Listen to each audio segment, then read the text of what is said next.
മണ്ഡലകാലത്തിന് സമാനമായി മകരവിളക്കുത്സവത്തിനും ശബരിമലയിൽ വൻ ഭക്തജന തിരക്ക്. മകരവിളക്ക് ദിവസമായ ജനുവരി 15 വരെ വെർച്വൽ ക്യൂ വഴി പരമാവധി ആളുകളാണ് ബുക്ക് ചെയ്തിരിക്കുന്നത്.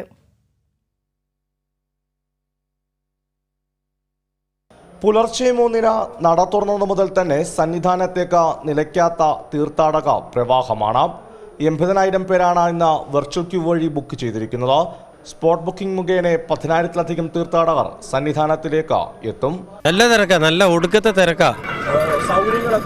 സൗകര്യമൊക്കെ കുഴപ്പമില്ല. വെള്ളത്തിന് നല്ല സൗകര്യമുണ്ട്, വെള്ള സൗകര്യമുണ്ട്. പോലീസുകാരൊക്കെ ബിസ്ക്കറ്റ് അങ്ങനെയൊക്കെ നൽകുന്നുണ്ട്, കുഴപ്പമില്ല. நம்ம திருப்பதி வந்துட்டு எல்லாத்திலும் நல்லா இருக்குதா. வெள்ளம் சாப்பாடு பிஸ்கெட் எல்லாம் நல்லா இருக்குதா. இப்போ ஃபஸ்ட்டு தரிசனம் ஆயிடுச்சு இருமுடி. இப்போ ஃப்ரீ தரிசனம் போகும்போது 2 ദർശനം பண்ணாச்சு. ഓം ശ്രീ സ്വാമിയേ ശരണമയ്യപ്പ. ഇന്നലെ 6 മണിക്കൂറിനുള്ളിൽ അയ്യപ്പ ദർശനം നടത്തിയത് 37,000-ലധികം തീർത്ഥാടകരാണ്. ഇതര സംസ്ഥാനത്ത് നിന്ന് ഇത്തവണയും 18-ാം പടി ചവിട്ടാനായി ധാരാളം തീർത്ഥാടകർ എത്തുന്നുണ്ട്. തിരക്ക് വർദ്ധിക്കുമ്പോഴും തീർത്ഥാടകർക്ക് സുഗമമായ ദർശനം നടത്താൻ സർക്കാരും ദേവസ്വം ബോർഡും വിപുലമായ സംവിധാനമാണ് ശബരിമലയിൽ ഏർപ്പെടുത്തിയിരിക്കുന്നത്. സന്നിധാനത്ത് നിന്ന് കൈരളി ന്യൂസിനു വേണ്ടി ക്യാമറമാൻ ജയപ്രകാശ് കൊട്ടാരക്കരയോടൊപ്പം സുജു ടി ബാബു.